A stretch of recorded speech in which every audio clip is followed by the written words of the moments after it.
बैठे अतिथिगण और सामने वो लोग जिनको समाज में कहा जाता कि पिछड़ा वर्ग, इसे पिछड़े वर्ग को सशक्त करने के लिए, मजबूत करने के लिए आदरणीय देश के प्रधानमंत्री नरेंद्र भाई मोदी ने मोर्चों को ताकत देने के लिए, और मोर्चा अपनी ताकत अपने इतिहास को पहचाने, इसीलिए किसी दल में आपने देखा होगा कभी किसी ने महात्मा ज्योतिबा बाई फुले की जयंती को नहीं मनाया होगा। यहाँ इतने लोग बैठे हैं, बहुत कम लोग जानते होंगे कि ये ज्योतिबा राय कौन थे।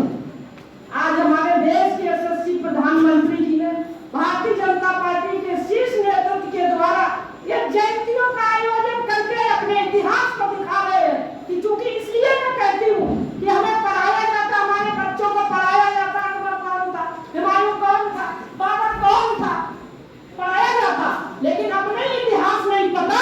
इसलिए मैं बधाई देती हूँ इस मंच के माध्यम से अपने देश के प्रधानमंत्री जी को कि हमारे हिंदू समाज में कितने ऐसे महापुरुष हैं जिन्होंने समाज को सुधारने के लिए काम किया।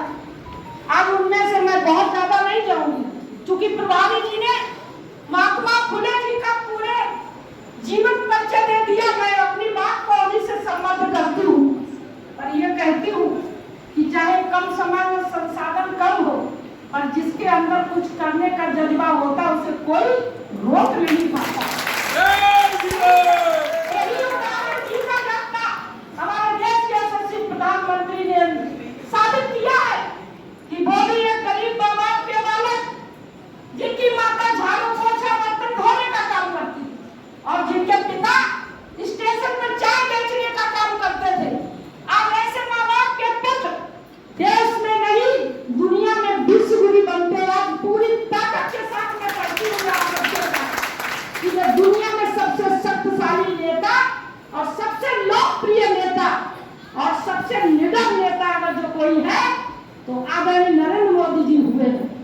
मैं एक बात कहना चाहती हूँ, अभी जब प्रभारी जी बता रहे तो मेरे मन में एक चीज आई थी कि देखिए उस व्यक्ति का व्यक्तित्व 1827 में जिस बेटे ने जन्म लिया, जिनकी माँ एक वर्ष में खत्म हो गई हो, उनका कैसा पालन पोषण रहा होगा आप सभी लोग अनुभव कर सकते हैं। लेकिन उस बालक ने बड़े चल आगे बढ़ के और उन्होंने समाज की कुरीतियों को निपटाने के लिए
जाती, और शादी भी कर दी जाती थी तो शादी के बाद वो घर में रहती थी, घर के बाहर नहीं जा सकती थी। लेकिन उन्होंने उस समय पर, जब देश भी आजाद नहीं हुआ था, उस समय उन्होंने लड़कियों के लिए, बेटियों के लिए स्कूल खोला। तो ये बहुत बड़ी बात है। उनका सोचिए कैसा व्यक्तित्व होगा, तो इतना बड़ा उनका सोच है, तो कैसा व्यक्तित्व होगा। जो उनके संपर्क में आए होंगे तो उन्होंने क्या महसूस किया। मैं तो उनकी किताबों को पढ़कर अध्ययन किया तो मुझे महसूस हो रहा है कि आज इस तरीके के व्यक्तियों ने आगे, मैं एक आध लोग और मैं छोटा सा उदाहरण दे दूं। एक आप लोगों ने शायद कुछ लोगों ने सुना होगा जो अध्ययन करता है, हमारा देश आजाद हुआ तो दो दलित समाज के नेता थे। एक संपिया का नहीं होगा, मैं इसलिए बता रही हूँ, सभी को नहीं पता होगा। देश आजाद हुआ तो ये कहा गया कि जोगिंदर नाथ मंडल से भी कहा गया कि आप हिंदुस्तान में रहिए, आपको कैबिनेट में आपको भी जगह देंगे, मंत्री बनाएंगे।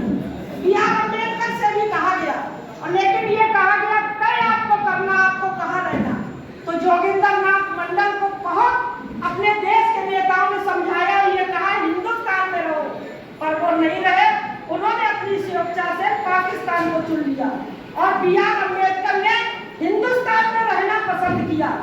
दोनों, पाकिस्तान की सरकार बनी, हिंदुस्तान की सरकार बनी।